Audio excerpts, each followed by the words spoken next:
It's everybody's favorite day of the week. It's Friday, and it's Friday before Christmas holidays. So, Randy, I know there's a lot of people smiling and laughing in your building. I heard them. Isn't it amazing how the mood changes? But fast forward to the week after New Year's when everybody has to come back, and it is go take a picture of that. Of everybody's face and mood when they have to come back from that. Well, and also, I don't know about everybody else's business out there and administration and schools, but when you come back off of a new year, there's always new plans. There's new animosity in the air. There's big time decisions being made. At least that's how it's always been around my building. And I'm probably a little more amped up than normal. I mean, I'm kind of amped up all the time anyway. Brett will vouch for me on that. I stay on go, and the people around me either do or they catch my wrath from time to time. I'm not sure I'm proud of that, but it's just reality. But I think I do at this time of year. I kind of tend to simmer down a little bit. But as January 1 hits, Brett, I don't know about you, but you tell me. I mean, when the new year hits, dude, it's like I got to go make it happen again.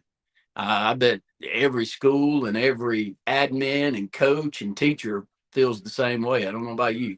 Well, it's like when you go in the locker room at halftime, you don't want to get too comfortable because you got to go out and finish. You got to play another half, and it's tough. It's human nature. When you got to start over again. Some approach it with a rejuvenation of, man, I get to have a new shot at this thing. I get a new year of opportunities. Others go, man, I got to do this again. I got to go back through this again. I just made it through 12 months. I got to do it again. So I guess it's the half full, half empty glass scenario. But hey, here's the story. We've got mutual friends, and I won't use their names, but two older attorneys in Alexander City that worked together for a long time, and one of them told me this one time. He said, I think a lot of that guy. He's an amazing attorney. He's made a lot of money over the years, but he said, damn it, we'll be sharing a $250,000 paycheck, and he can't put a smile on his face. He's ready for the next gig. And I think to myself, because we've talked about that with Nick Saban over the years, it's like, it's funny to think that some people can enjoy the moment and others are like, others can't. They're thinking ahead. Are like, I got to be ready for the next thing and the next thing and the next thing. And so I appreciate that. The older I get and the more people that are depending on us to lead. I think when you put yourself in a leadership role, and I think you're about to talk about that a lot on today's show, and it feels like we talk about that a lot all the time. But you put yourself in a leadership role, you carry a lot of that burden for everybody else to make sure that it doesn't get off the path. And so as we head into the new year's, have a little fun these last couple of weeks and hit it full force when that new year hits. Yeah, absolutely. It's always good to have goals. And, again, we'll get off the business talk, but I think you and I can look back on this year, and we met and exceeded kind of our expectations. And we'll set, you don't ever set, expectations lower than what you had the year before. You want to always grow and do better. So, at least that's our mentality, which is a good thing. So, but it is, enjoy the moment though, as you have things come along. Enjoy your victories. I've had plenty of leadership people tell me that in seminars and things over the years. You have to take time to appreciate your work. Don't spend too much time doing it because you got to get to the next thing. But do relish the moment. All right, we're going to dive in. NCAA ruling on eligibility. You and I didn't really get a chance to talk about that yesterday. We're going to talk about the Auburn-Purdue matchup coming up tomorrow. Not going to have Janai Broome, so Chaney Johnson going to be thrust into a bigger role, which he's embraced so far this year. We'll talk about that. Oh, imagine that we'll talk about portal. Can you imagine that? Can you imagine us doing a show without talking about the portal?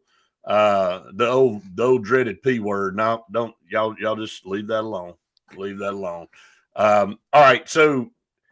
The NCAA, every time they do so, I've seen a majority of what I've seen on this, people aren't happy, and I guess it'll be called the Diego Pavia rule.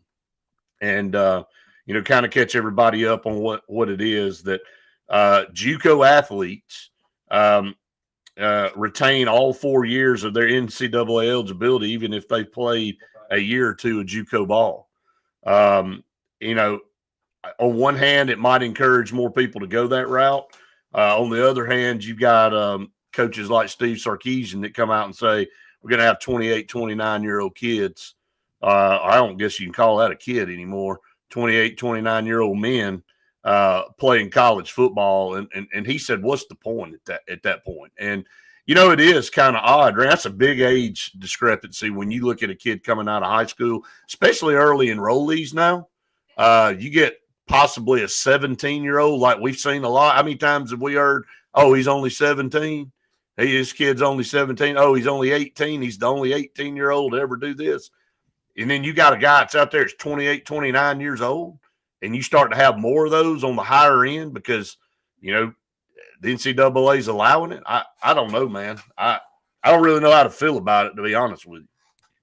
Well, I'd love for us to maybe get somebody on one of our shows that's a little more ingrained in the JUCO sports world to see whether they think this is going to be good for them or bad, because I think I'll drift towards that thought process based off of what they say. But, you know, I'm with you. You know, I don't know if any of you are, you know, into reading self-help type books, but there's a great one out there, Outliers by Malcolm Gladwell. I don't know if any of you have ever read that book, but read it a bunch. But Gladwell really goes back and does his homework statistically on the age of kids, and this starts at a young age all the way up.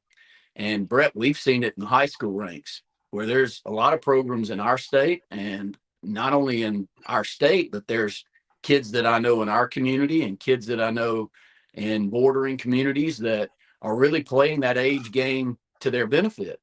Because the difference between, let's say this, my daughter's playing right now in a youth basketball league that I'm coaching. It's a 3rd through 5th grade group. Well, I don't know about you, but a 5th grade human's not, and a 3rd grade human, they're not the same person. I mean, my daughter's half the size of some of these kids that are on the team, and the strength and, you know, everything about them is different. But you even get to a 16, 17-year-old kid. Let's go to Dalton Connect. He's a prime example. So he went the JUCO route, didn't he, Brett? He did. Out of high school. And the reason that he did that is I think he was 17. He was 6'2". Now he grew to 6'6" at 18.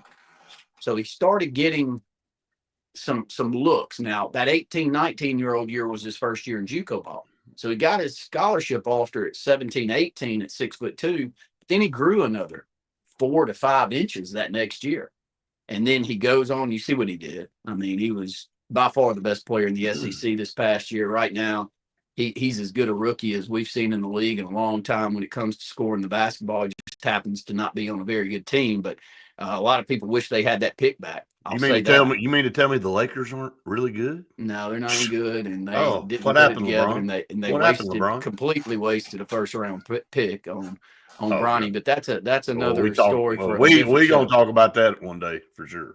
But Connect's a no brainer. But he wasn't at 17, not at 18. But then he had a growth spurt. So my point is that happens, and it happens a lot. And Gladwell makes mention that a lot of the eyes go to the ones that seem older because they look more mature. They're playing more mature. They handle themselves differently, and they get. Who do you pick on the playground? You pick the bigger, stronger kid most of the time. Now, it doesn't always work out that way, but most of the time. But the thing about that Outliers book that is so good is he didn't only say that just speculating that was the truth. He went back and he looked at, say, the Canadian hockey team or soccer teams in Europe. And he looked at those birth dates, U.S. baseball. And he looked at that border, whether it's July in baseball or maybe an August 1 in soccer or January 1 in some other sports. And he saw that the older kids were the ones that were getting the all-star team appearances, were getting a lot of the acclaim whenever they're looking. I mean, they look at kids younger now than they've ever looked at them. I mean, you can probably go find a list of the top 12-year-old basketball players in the country if you want to go and look at that. Well, I can assure you that the oldest of that group, more than likely, are the ones that you're looking at more than the younger side of it. And so it's a difficult answer. And I think I'm beating around the bush to say a 26 to 28-year-old man's not the same as a 17, 18-year-old man. No. And there's no way for that unless you happen to be a freak show of an athlete or a freak show of a frame and physicality. So it's hard for me to believe that that 17 to 19, 20-year-old kid's going to compete for the most part. And it may change the way that you look at recruiting, Brett. Well, I think it is. I think it is already. I think that's what we've already even seen. more so than we've seen so far, though. I mean, it's going to shift, right? I think the transfer portal being what it is, and we've talked at length about Lane Kiffin and Hugh Freeze and the differing opinions when it comes to whether you recruit high school or whether you go out there and find and really work the transfer portal. I think Hugh Freeze is doing both this year, but he's tried to build his programs based off of that high school rank. Maybe it works. I don't know, man. You miss on so many high school kids. You know, am I wrong about that? No, really do. No, you do. Let me. Okay, I'm gonna start here. I guess segue over to here. The portal to me is the root cause of all this disruption in college athletics. And the NIL, I literally, after I sat down yesterday and I looked at this from a bunch of different perspectives. And I've never had a problem with NIL. None of us have. That's not, the NIL and the portal get grouped together unfairly.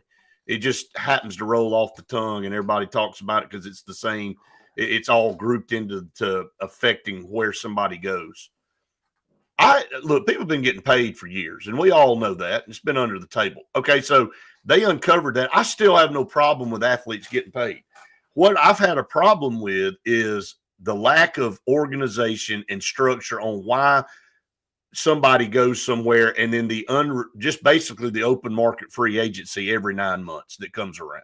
That you just can go shop yourself, and you're causing all these prices to go up, which is trickled down to the fans, and it just shows a selfish side to the players that they don't really care about the university or the fans. All they care about is who's going to give them the best deal. Now, in fairness to them, they're just playing the game, which I don't blame them. If I were in their shoes, I'd be doing the same thing. So it's really caused angst amongst both sides. So the portal is the problem.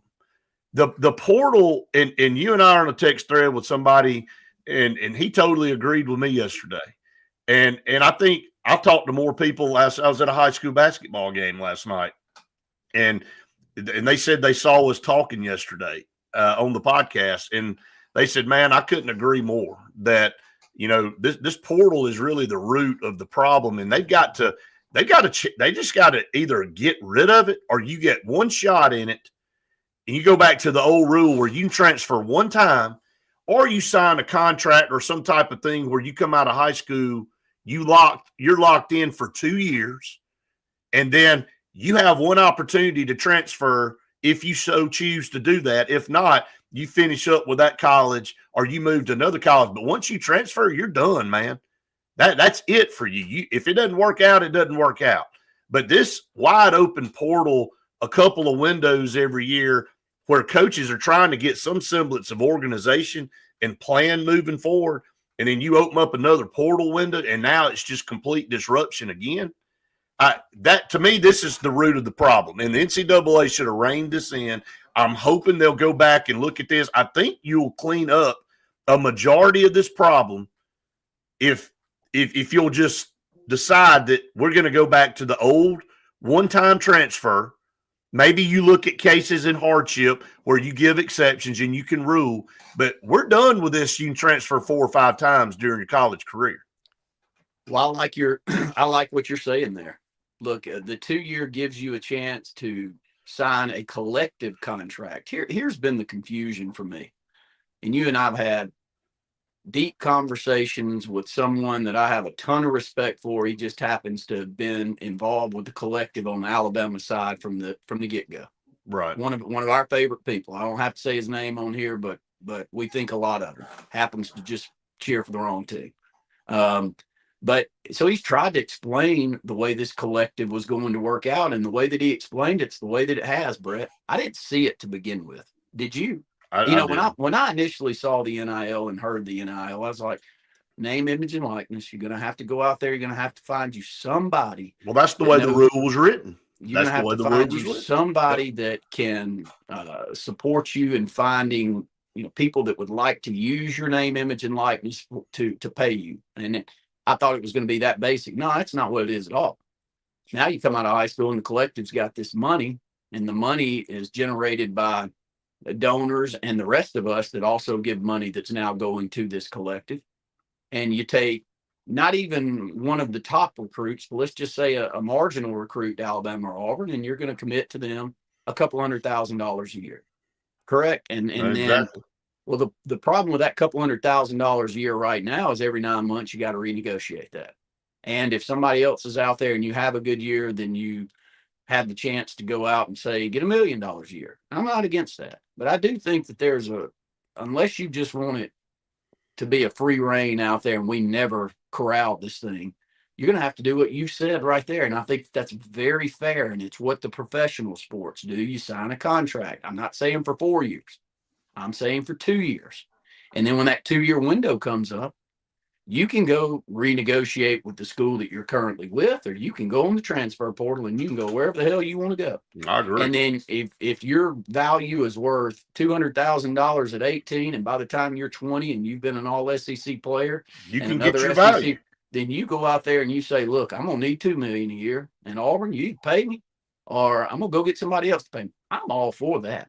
But there has to be some line in the sand where you go, no. We can't do this every year. We're not going to do. And the point I made to you on Monday, if it's going to be a professional sport, which it is, and you're going to keep letting 6, 7, 8 years into college guys hang out there, including now JUCO guys that can stay in there 2 years and then maybe get another 4 or 5 years, I'm good with it. But all that is a minor league professional roster in a sport that actually makes real money. Minor league baseball, they don't make any money, but college football is massive. It's a massive business, and you deserve to get your value if you agree with it. And I think both you and I enjoy capitalism, and we try to take advantage of it too. So I'm all for you doing it too. But there has to be a way that you look and say, which portions of all of these professional sports do I appreciate? Which ones, which setups do they have that I don't like? And pick the best of everything, because it's a professional sport now. It 100% is. Can I say this? Was that hard? What we just did? I mean, a lot. I mean, was that hard? I mean, no, so many things that we feel like we talk about all the time, to me, is just straight up common sense. I mean, I don't understand how the leaders of the NCAA and the athletic directors and even Nick Saban, we try to give him credit all the time. Why can't he just step up and say this? And I think I sent you a video from him last night. I feel like he is trying his best. But he hasn't said what we've said yet. And I have heard nobody say what you and I've said. Okay. It may be out there. I've seen tons of podcasts. I've heard lots of commentary on ESPN. I have not heard what you and I've said, that everybody we've talked to in the last 24 hours just say, man, that is it. You guys figured it out. It's fine. Everybody wins. Get your stuff out of high school. Go to your school. Give yourself time to realize, like, some of these kids pull the trigger and they don't know why they're pulling the trigger to leave. Give yourself a chance to get rooted in somewhere. And then again, a 2-year period gives you an opportunity to figure out, okay, I'm glad I rode this out and I improved, and now I can go back to the table and say, I want this, this, and this. Or if you get the end of the 2 years and you go, man, this was not a good decision. I thought this was the college for me. I'm going to get in the portal and go. And now everybody wins. And now you've had a chance to prove your worth. A lot of these big-time freshmen coming out, you prove your worth, and you go, like you said, demand go to whatever. The biggest payday. Yeah, go whatever. Say, this is what it's going to take. I'd like to stay here, but if not, I've got to make a decision that's best for me at this point in time in my life, and I'll go somewhere else. And I don't think anybody has a problem with that at that point. But this open, free market, holding the colleges hostage, holding these coaches hostage, from 1 week to the next, and trying to nervously sit on the edge going, well, we just got to get to December 28th, man, and maybe they'll just drag this thing out and they'll just have to stay. Well, what have you accomplished there either? Where a guy lets a deadline run out and he didn't want to really be there. Now you're stuck another year with this guy that may be a cancer, that may be telling other people, you don't want to come down here. I made a mistake. And so just somebody be a grown up. Okay. Can somebody be a grown up and just make a decision? Like Kennedy said in Congress the other day to Baker, he said, just be a leader, man. That's what you were put in that role to be. Quit being a follower and taking leader money. Everybody can follow, but not everybody can lead. And it's not popular to be the leader because you're going to make somebody mad. Most of the time, at least 50% are going to be against you. If you're getting 60% favorability, then you're ahead of the game, man. It doesn't happen that way, but that's why you get paid what you get paid to lead organizations, because you get to make decisions that other people aren't comfortable making. Okay. And so we don't have leaders out there that'll step up and fight for the right thing.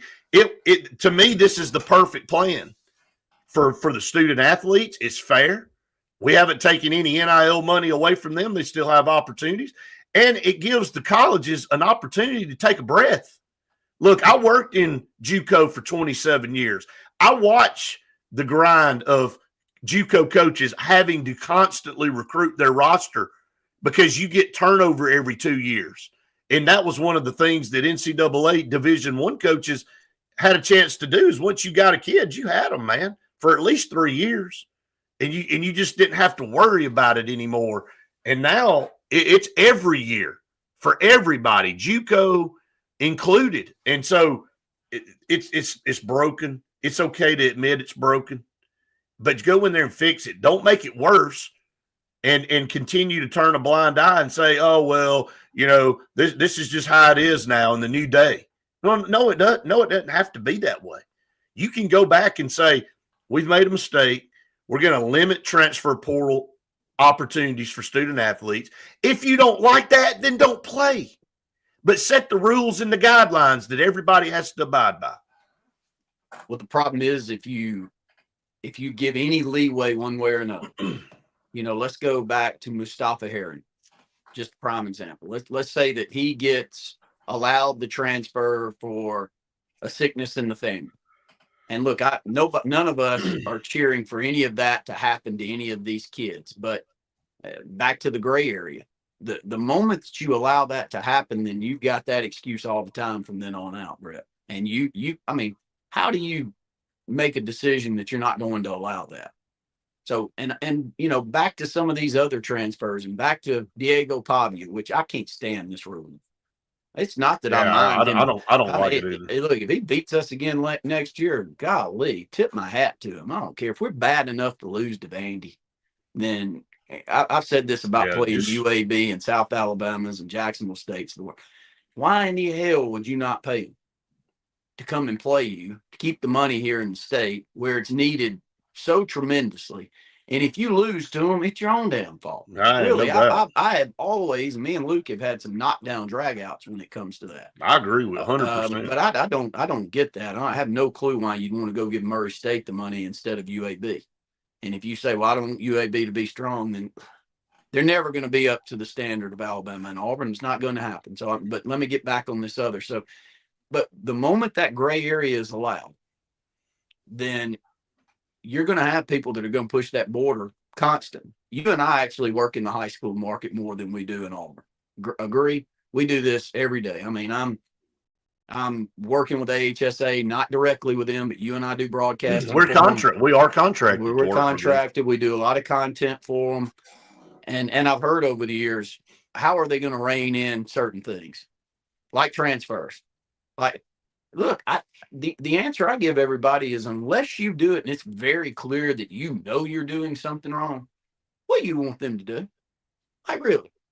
I mean, do you know how many kids are transient now in this world that we live in and transfer around, and you may not like it, and it may not be what you and I grew up in Alexander City 30 years ago, but times have changed, man. We don't just sit in the same community and everybody in your entire family lives in that same community. I mean, you and I both are prime examples of that. You got family all over in Auburn, a lot of them on both sides of your family, your married side. And I mean, they don't all just live in Elliott City anymore. And it changes. And every family has decisions that are made around that. Well, what are you going to do? You going to go and check all of them out? Every transfer you're going to check out? Just because one school seems to be getting a lot more talent than another? What you and I think we've said over the years is you better make your school attractive. You better make it where when they are looking to be transient and moving around and looking for a job and better opportunities in other places, one that you want to migrate to.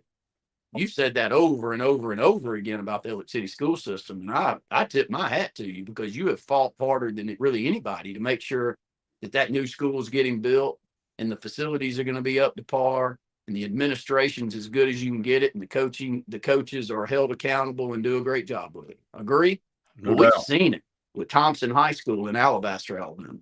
We've witnessed the change that Mark Freeman's brought to that school. You know, really, what started that at Thompson, outside of Mark Freeman, was the building. Wrestling. It was it was the building of that new high school too. That it rejuvenated I think it all kind of went together. Their whole program. I think their wrestling program, as it started successful it. as they started were, it started it. Coming from nothing to where Right. they got, made you go, oh my gosh, if we really work at this thing, we can have great success. And they did there. And then they just they built a monstrosity of a school. And then the other schools around the state, and you can say, well, I don't like the arms race that we've got going on. Well, hell, but fine. Don't be a part of it. If you don't like the arms race that's going on, just watch yourself die on the vine. And then when it happens and your community's shrinking and you've got questions, well, I don't like that. I don't like to look forward. I'm enjoying the school that we've been in for 74 years. It's perfectly fine. Well, fine. You know, people are going to run away from you to go find a better opportunity somewhere else. And to the college side of it too, Brett, you got to have some boundaries that are set up. And once that gray area creeps in, though, I don't know how to bring it back in. So it's going to take a tremendous leader, but it's also going to take the school saying, well, we know this system's broken. We need to go out there and hire the strongest leader that we can. And we need to give him the leverage to go out there and do what he thinks is going to take to fix it. And do you agree that every school out there knows this system's broken? Have you heard one that says it's not? I don't know anybody that's come out and said that they like the current setup. And so when you have that, though, Brett, it feels like it's a little bit easier. But it does. But I just wish the NCAA would actually do something right for a change. I mean, it would absolutely be a miracle. Well, do something at all. What do they like? I don't understand. Well, they just made this ruling that made everybody pissed off again. I mean, it just seems like every time, we're just going to open the portal up twice. NIL, we're not going to police that. But Brett, my point is every decision they made is just conceding. Right. They just concede. I have not said that, no, we're not going to do that. They don't stand up. They don't stand up for anything. Well, I'll tell you when they started losing these court cases, when they lost this NIL deal, that was when they were rendered useless. And they said, I tell you what, we're just not going to do anything. We'll just let y'all do whatever. It was I'm going to take my ball and go home. Yeah. And y'all just figure it out. You know, and in partial defense of them, when the courts rendered them really with no power, what can they do? Other than say, don't come to me and ask. Y'all just do whatever you want to do. As we close out this topic, how do you fix it? If everybody, and I think everyone is in agreement. The Power 5 comes, the Power 4, whatever dadgum is this year. I mean, we got conferences all over the map that don't even make sense. We're Power 4 one day and Power 5 the next. And, you get a committee of those Power 4 ADs and they get in the room because that's what's driving college athletics anyway. And they get in there and they make the dadgum rules. Okay? It's a consensus. And look, majority rules in this country. When you get a majority, the majority wins. Some people may not like that, but that's just how it goes. So if you put 19 ADs in a room And then somebody's going to get pissed because they got left out. They didn't have representation. So if you want to just give everybody a seat at the table in the Power Four, or if the conferences want to elect 3 or 4 members to represent their conference, they can do that. So somebody just come up with something and get some guys in the room and go, this is what we're all agreeing on. And when we vote, this is what we're all going to abide by. Now, the naysayers, the ones that vote against whatever ruling, they have to abide by that rule because that's just the democratic way. You know, when your presidential candidate doesn't win from one 4-year term to the next, you don't just pack your bags up and go on a 4-year hiatus to another country until somebody comes in that you want to vote for again. I mean, it doesn't work that way. You're going to lose some, you're going to win some, but the majority speaks for the group. And so when you get in there and you vote and say, we're not going to do the transfer portal but one time a year and it's only going to be open for a week. And then once you go in the portal one time, that's it for you. Okay? It don't matter if it's after year 1, year 2, year 3, whenever. You make that decision, but you get to go in one time and you get to shop yourself one time. But outside of that, you can be either hunky-dory at your school or you can just get out of college athletics because the portal is not helping student athletes.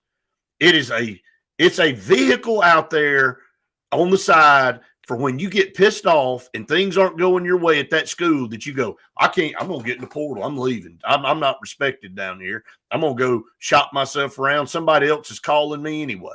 Somebody else thinks I can get on the field better than here. So you eliminate that part of it for the kids. So now they don't have that as a crutch to fall on anymore. But just somebody get in a room, make a daggum adult decision. Brett, when was the last time you heard a graduation rate at one of our schools? When was the last time you heard academics, period? You never hear it. When was the last time you heard eligibility?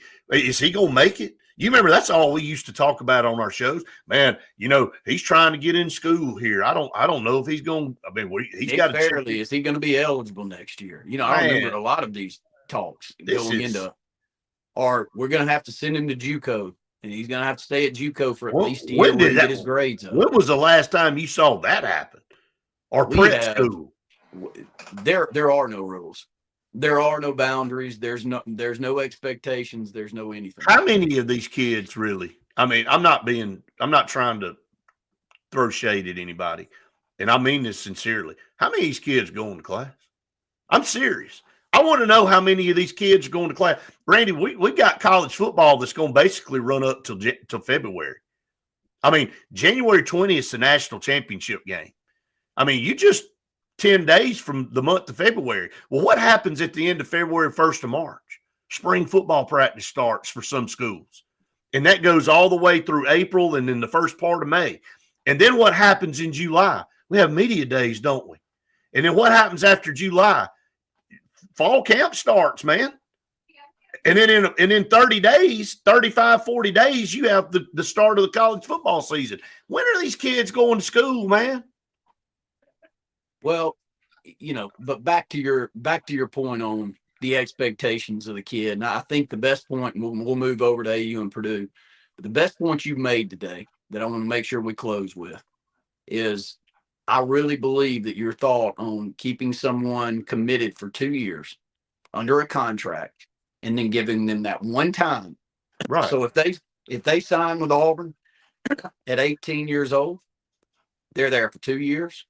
They work out that contract. They can go out there and get more actual NIL money. I'm not taking that away. Now, if you can go out there and market yourself and Nike wants to give you an additional $2 million a year for you to be on commercial campaign like Bryce Young, man, I thought that's what it was to begin with, but it's not. That's what it was supposed to be. Now it's just a payday. Now you're actually on salary. Correct. But if you sign that contract, you stay on that salary. Now at year two, buddy, you can go and do whatever you want.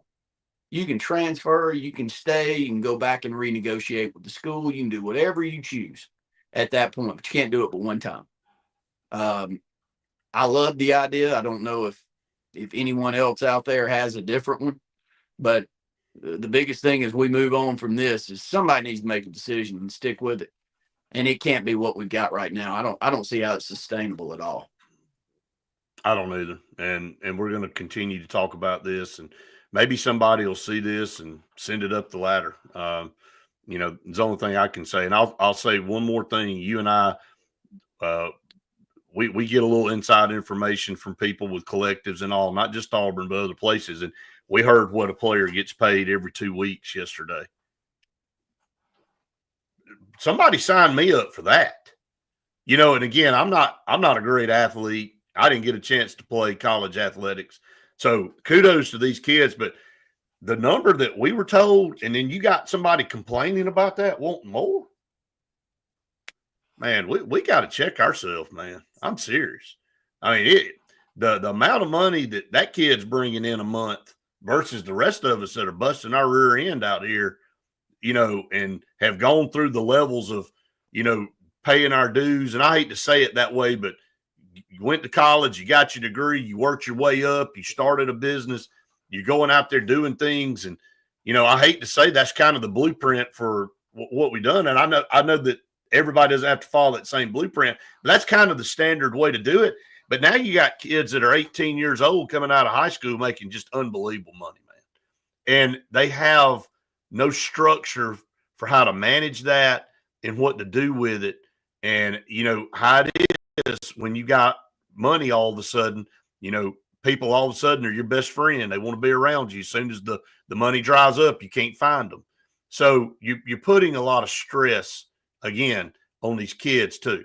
And again, the portal has created a situation where it's not the best situation for most people. It's a good situation for some, but for most, it's out there as like this tease to be pulled into a vacuum that's going to destroy what you've got built. And so you got to figure out how to fix this thing. All right. Auburn will take on Purdue tomorrow in Legacy Arena, which is a great venue. We get a chance to go up there every year and call the state finals in basketball. We always look forward to that week. It's just great. But Auburn will take on the national runner-up in Purdue. They have a great point guard. They have a great team. This is a big opportunity for Auburn to kind of see what they can do without their All-American National Player of the Year candidate, Janai Broome. They're not going to have him tomorrow. Is it 100% that he's not playing? I saw Bruce yesterday. Yeah, he kept it a little open. He did, but from what I've read now this morning, it looks like that he's out and Chaney Johnson's going to take on that role. They're not ruling him out 100%, but It's like, man, we don't want to get out there, even though this is a big game, and risk him hurting that shoulder even more and losing him for part or all of the SEC schedule. I just don't think you can do that. I mean, you want to beat Purdue, but this game doesn't mean a hill of beans at the end of the day. It really doesn't. Well, it doesn't, but, dealing with injuries are different. I mean, if you're fine, you're fine. If you're really worried that you're slightly gimpy in something that you may do, like when you pull a hamstring, that's always one where, well, am I going too early or am I going – right. Well, this is a shoulder issue. And, I mean, if he's got full range of motion and there's not any sheer pain in there, then, my gosh, play him. I mean, why would you not? So he is traveling to Birmingham. So our Stu's asked if he's traveling. I mean, look, he may play. I mean, again, it's not 100% ruled out. But you and I don't know exactly what the injury is, and we don't know where he stands right now currently and what he's feeling in that shoulder. But if he's healthy, I hope he goes. Justice said another year for Chad Baker. Going back to that ruling, look, there are positives when there's positives sometimes for you, but you got to look at the bigger picture. Yeah, would I want Chad Baker back? Would I want Chaney Johnson back for another year after you're losing 10 guys next year supposedly? Yeah, in the moment, that's real good for Auburn. Long term, I don't agree with the ruling. Period.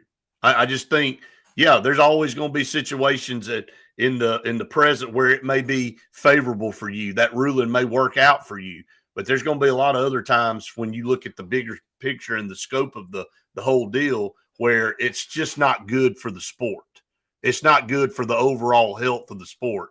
So our Stu says, from what I gathered, Randy, it's believed to be a shoulder sprain, but it is. It was a sprain. There was no damage. There was no damage to the shoulder, the MRI said. So Jeff said, if you remember, St. Andrews last year, he wore a shoulder brace majority of the year last year.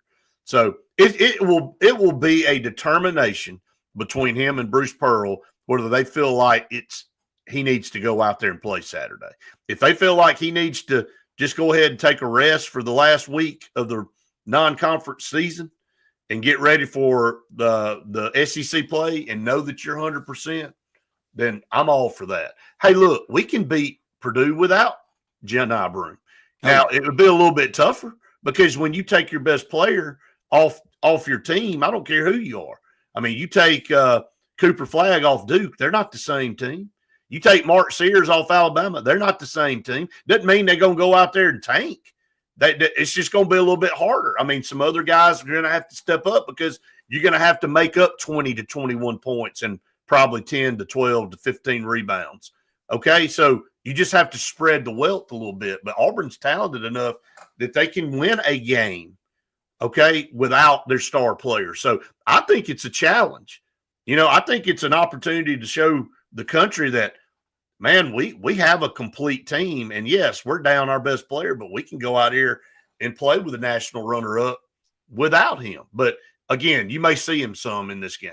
Look, I've already gone down this path with multiple videos and TikToks and everything else, but I don't know that there's a better story in college basketball than Chaney Johnson. I really don't. You put a mic in front of Bruce Pearl, Brett, it is like he turns a glow if you bring his name up. And you can sense, I mean, he's gotten as much respect for the effort that Chaney Johnson and how much he's progressed as just about anybody I've ever heard him talk about. And he's one of those coaches that speaks from the heart anyway. I mean, he's going to give it to you if he feels like he's getting effort and great effort. But I watched him on the sideline the other night, Brett, and Chaney had about 3 or 4 plays that Bruce just turned around and looked over at the coaching staff and just shook his head like, can you believe where this kid's come? I mean, he's not a kid anymore. He's a young man, but it's such a great story. And the way that he carries himself is as perfect a college athlete as you could ever ask for right now. Now, I don't know him. I know his people, and his people are great people. And so I do think a lot of them, but I don't know him personally. But Brett, I don't know that we talk enough about how great a job Chaney Johnson has done at becoming a potential all SEC player. Look at his stats, man.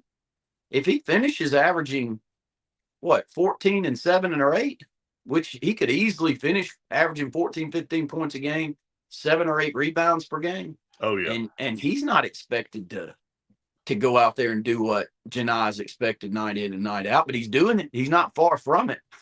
He's a few points behind and a few rebounds behind. And I think that's a good opportunity for him if he's in this game for look, hey, we're going to ride with him. And Jeff comes in and says, I predict limited minutes if he does play. Plus, Purdue is better on the perimeter than they are in the post. Yeah, it's going to be more of a challenge for our guards out there against their guards. Isn't that crazy that you can say that Purdue's a little bit more challenging on the perimeter than they don't have Zach Edey anymore.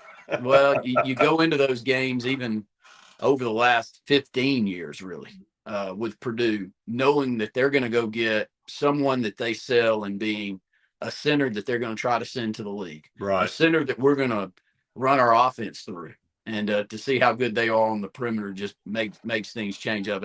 They're one of the best coach teams and one of the best programs in the country right now, currently. No doubt. Glenn said Chaney gets it from his mom. No doubt about it. He said it's the only state championship for New Site High, and she was the reason for that, part of the reason for that. So, but yeah, you're right. Great people, great kid, demeanor. I don't have to know him to see how he acts. That's right. And I know how his people act. Well, he's when you know how your people act, when you know who they're coming from, it doesn't mean you can't have an outlier that doesn't act the way that the rest of you do. I mean, we've all got them in our families. I don't need to bring up something that others don't know, but yes, it does make it a little bit more. It makes me as a fan appreciate it more when I know the people that he's coming from, and I know how great a player Regina was in high school. You know, we talk about it back here in our office. I got a new site guy that's doing my printing back here that still loves new site sports. He'll talk a little bit about Horseshoe Bend from time to time, Bo.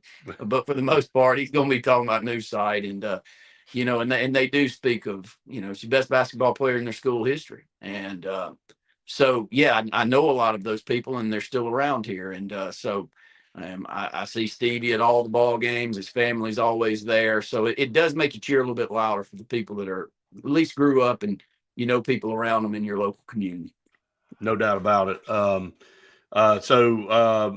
You know, looking at it, my prediction for step up player to have a huge day tomorrow is Miles Kelly.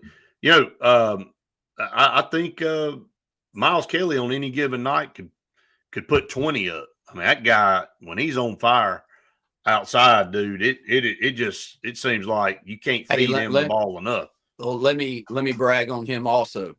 Even when he's not on fire, his length guarding guards. Oh, yeah. And his physicality guarding guards and the ability to really guard anyone from a 1 to a 3.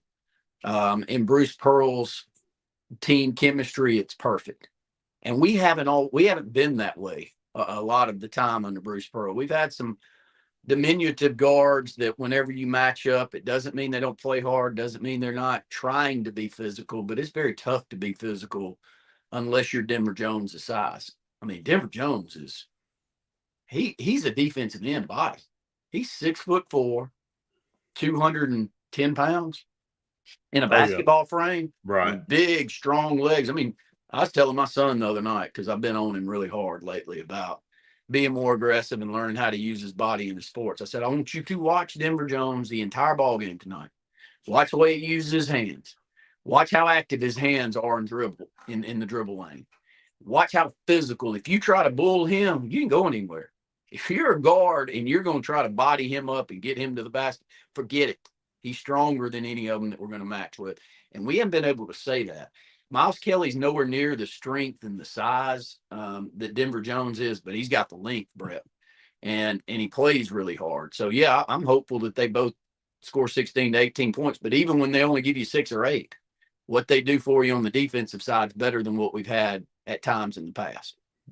I totally agree. So, going to be fun tomorrow to watch that game. It's a tough ticket. I mean, good Lord, the prices are crazy. And, you know, so if you've got a ticket and you're going to be there, it's going to be a fun one to watch. I like these marquee matchups. You know, again, may or may not see Janai Broome. We'll see. I guess you'll have to wait till tip off, right? All right. Portal update. Auburn is up to they're number 4 in the country according to 24/7.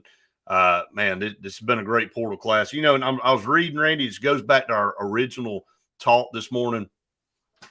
You know, when you get to December 28th, then you're cut off, and then your roster's set at that point until spring is over. Sure. Because after spring, another portal window comes open. I mean, dude, again, this is my point.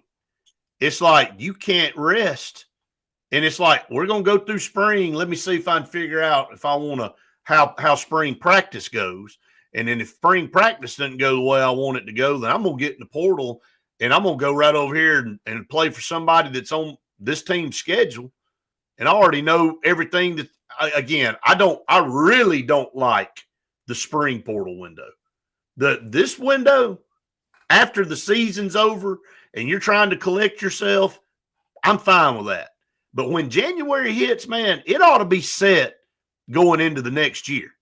You shouldn't be able to go through a spring and then after the spring practice is over, determine, well, I think I'm going to go ahead and just test the waters again and see where we are. I mean, they got to fix this, man. They've got to fix this. Not only from the player standpoint, but I think it's a must that the coaches and the administration commit to the kid. You know, because I'll bet you it's 50-50 both ways, Brett. You know, there are a lot of coaches that go, that one didn't pan out. I hope he goes somewhere. Or I may not force him out, but I'm going to try to make it really clear that he's not going to get any playing time here because I need to open that spot up so I can go out there in the portal and get it. So I don't think it's only for the coaches and administration to really help them, Brett, but I think the kids need it too. Because, you know, all of us go through a rough patch.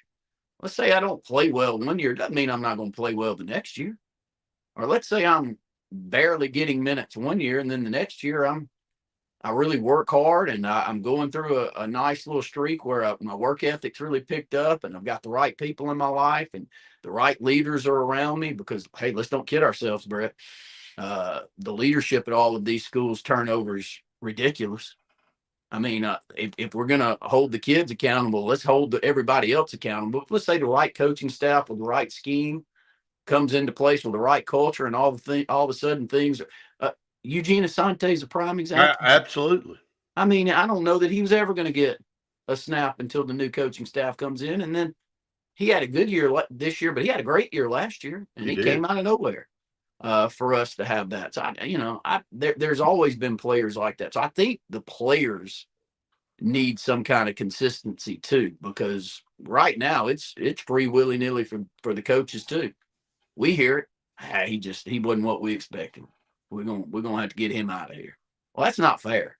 That's not fair because I think the coaches need to commit to the ones they recruit into. I've always said that this is a two-way street. I'm not trying to, push this all on the players just take advantage of the opportunities, but you got to set rules. Then they have to abide by the rules. Is that hard? I mean, just make a rule and let everybody abide by it. It's not hard. It's why we have laws in society. You may not like a law, but if you go out there and you want to break the law, you may get away with it. But eventually it's going to catch you if you keep doing it. And so the same with the rules. Understand the rule. If colleges or players want to try to skirt the rule, and they may get away with it, but eventually you're going to get busted. So just set a rule and let everybody abide by it. All right, Horatio Fields, Auburn adds to the portal class from Wake Forest, 6'3", 205-pound receiver. Is the second highest rated guy in the portal that Auburn got outside of Jackson Arnold. 39 catches, 463 yards, and 4 touchdowns this year. 2 years of eligibility left. You want me to jump up and down from a Wake Forest transfer that had 400 yards in receiving last year? You want me to act like this is going to make a massive difference for Auburn? Maybe it does. I think it's potential. I don't know that you can really look at stats on some of these guys. I mean, I really don't. I think that's what people go out and look at as they go. Well, but if you want me to buy into him being some kind of big get in the portal, and I look down at his stats and he played at Wake Forest University, I'm not trying to knock Wake, but Wake in my mind, football-wise, is like if we get a Vandy transfer in. And he had 400 yards receiving. Okay. I mean, I can look at his size and maybe it'll turn into something great. But until I see it, I don't have any feel on it. And yes, Brett, we can say that about everything. Well, you get him in a different system and you get different pieces around him, then you can have great stats. Hell, everybody that's recruiting against us is saying the same thing too, Brett. I can assure you, you look down at some of our stats and you can go, you come to me, you can do a lot better here than you're getting there. So, right. I don't know enough. I mean, he's a Wake Forest transfer. I'm going to leave it at that. Yeah. You look at some of these other guys in the portal that have, not so good stats, but really highly rated coming out of high school. And, was it their fault? Was it the system they were in? Whatever. I mean, again, no, I mean, when you look, that's another thing that I'm trying not to look at anymore is these schools and where people are coming from. And I think that's what you have to do if you're analyzing somebody that's getting in the portal is you go, okay, that guy's 6'3", 205 pounds. We got to roll for him. This is what he was coming out of high school. Maybe we can bring him into our system and maybe he'll work, but maybe he won't. I mean, but I think that's kind of, I know where you're going and I agree. I mean, I'm not getting excited when you get a player coming from Wake Forest or Vanderbilt or something like that, but I just don't think that really means as much as it would have in the past. Because I don't know why a guy chose to go there, and did he not get, everybody's story is different, I guess is what I'm saying. So I don't know, but we'll just have to see. But his portal rating was a 4-star. So I think he was one of the higher rated guys in the portal. So Auburn got him. Chris says on 3 reporting that Cam Coleman to enter the portal.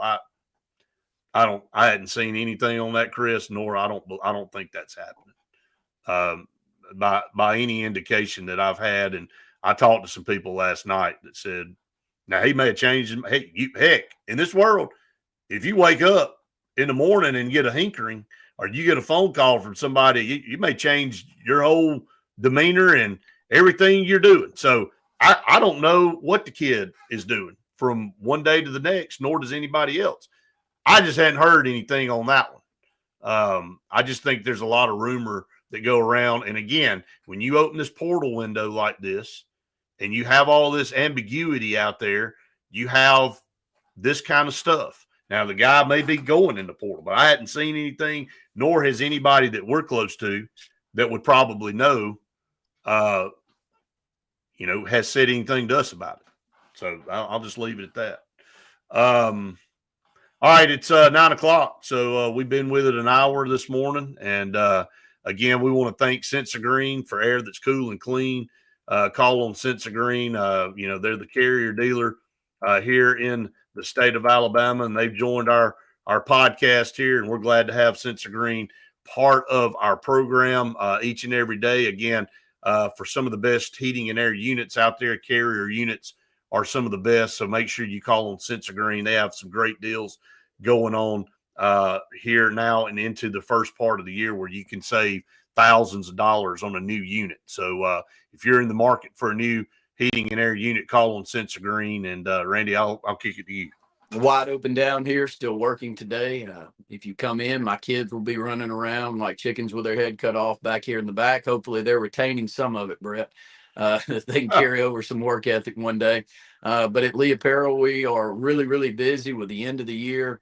A lot of advertising and marketing budgets still yet to be spent out. And if you have some of those budgets, if you've got swag material that you would like to go ahead and purchase in this year's budget, give us a phone call, 256-825-0197 from screen printing, DTF printing, corporate apparel, caps that we got yesterday that maybe you can talk about here shortly before we go off, Brett. We got a lot of promotional products that are getting purchased, getting ready for the spring season. Give us a call at Lee Apparel and Sign Source from start to finish. We can design a sign, and that can be a scoreboard sign. It can be a digital sign coming into your school. It can be all of the above. And we've got 3 brand new trucks that we've added to our arsenal down here, one being a 90-foot lift with Sign Source. So we've got 2 or 3 trucks out every day. So if you or a sign company even out there that needs help with the installation side, then give us a call at Sign Source, 256-825-0197. All right, guys, we'll be on with you at noon today for Auburn Blitz. So looking forward to that. So make sure you tune us in there, social media, YouTube, Charter 701, wherever it is that you have plenty of opportunities to tune us in if you want to. Spread the word out there. Our YouTube channel continues to grow. We really want to grow that. So go out there and subscribe. As you said, Randy, we have some new swag there. The hats, I wore one last night to the basketball game here in Alex City, and everybody was raving about it. I had a bunch of comments. Where can I get one of those? I'm like, I'll just be out front passing them out to everybody until I give out. Then I'm going to order 1,000 more. So let me just do that. No, really, if you'd like, we're gonna give some of this stuff away, and that's the whole point of having this is we want to spread it. It does look good, and we'll get that T-shirts, pullovers, hats, all that kind of stuff for all of you out there. But hope everybody has a great Friday, and we'll see you at noon.